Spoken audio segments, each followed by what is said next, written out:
Assalamualaikum warahmatullahi wabarakatuh. Sahabat Naikul Islam,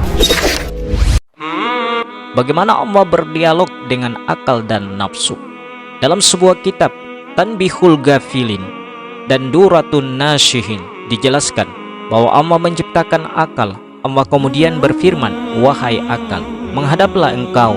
Maka akal pun menghadap kepada Allah Subhanahu wa ta'ala. Allah kemudian berfirman lagi kepadanya, "Wahai akal, berbaliklah engkau." Maka akal pun berbalik. Setelah itu Allah berfirman lagi kepadanya, "Wahai akal, siapakah aku?" Lalu akal pun berkata, "Engkau adalah Tuhan yang menciptakanku, dan aku adalah hambamu yang lemah." Allah kemudian berfirman lagi, "Wahai akal, tidak kuciptakan makhluk yang lebih mulia daripada engkau." Sementara Allah bertanya kepada nafsu, namun nafsu tidak menjawab sepatah kata pun dan justru mendiamkan dirinya. Kemudian Allah Subhanahu wa ta'ala berfirman lagi, "Siapakah engkau dan siapakah aku?" Lalu nafsu berkata, "Aku adalah aku dan engkau adalah engkau." Allah Subhanahu wa ta'ala pun menghukum nafsu selama 1000 tahun di neraka Jahim yang sangat panas. Dalam riwayat lain dikatakan bahwa Allah Subhanahu wa ta'ala menghukum nafsu selama 100 tahun. Setelah Allah Subhanahu wa ta'ala menghukum nafsu di neraka Jahim selama 1000 tahun, kemudian Allah mengeluarkannya dan berfirman lagi kepadanya, "Wahai nafsu, siapakah engkau dan siapakah aku?" Nafsu menjawab kembali, "Aku adalah aku dan engkau adalah engkau." Lalu Allah berfirman, "Masih begitu jugakah engkau, wahai nafsu?" Allah kemudian masukkan nafsu ke dalam neraka Ju selama 1000 tahun dan dilaparkan. Setelah itu Allah Subhanahu wa ta'ala mengeluarkannya kembali dan berfirman, "Siapakah engkau dan siapakah aku?" Nafsu kembali berkata, "Aku adalah aku dan engkau adalah engkau." Allah Subhanahu wa ta'ala kemudian menghukum nafsu selama 1000 tahun lagi di neraka yang sangat dingin. Allah Subhanahu wa ta'ala selanjutnya mengeluarkannya dan berfirman lagi, "Wahai nafsu, siapakah engkau dan siapakah aku?" Lalu nafsu menjawab, "Aku adalah aku dan engkau adalah engkau." Allah Subhanahu wa ta'ala berfirman, "Masih begitu jugakah engkau, hai nafsu?" Lalu Allah memasukkan nafsu ke dalam neraka selama 1000 tahun dan dilaparkan.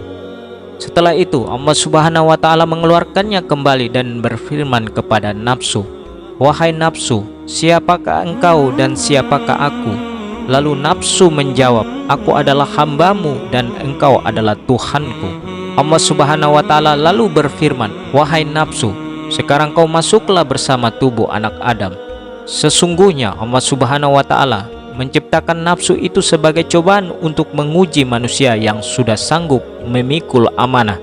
Nafsu juga diciptakan sebagai sebuah penyaring bagi perbuatan anak cucu Adam, yang mana tiap-tiap perbuatan anak cucu Adam akan dilandasi sifat mazmumah atau sifat buruk seperti ria, sombong, dan sebagainya. Bagaimana mengendalikan nafsu? Dalam kitab tersebut diterangkan bahwa dengan sebab itulah maka Allah Ta'ala mewajibkan puasa. Kisah ini memberi kita hikmah betapa membanggakannya nafsu. Apabila seseorang tidak bisa mengendalikan, mengawal nafsunya, maka ia akan mendapatkan kerugian yang amat besar. Sebagaimana Allah Subhanahu wa ta'ala berfirman di dalam Al-Quran, "Wahai Daud, sesungguhnya kami menjadikan kamu khalifah, penguasa di muka bumi.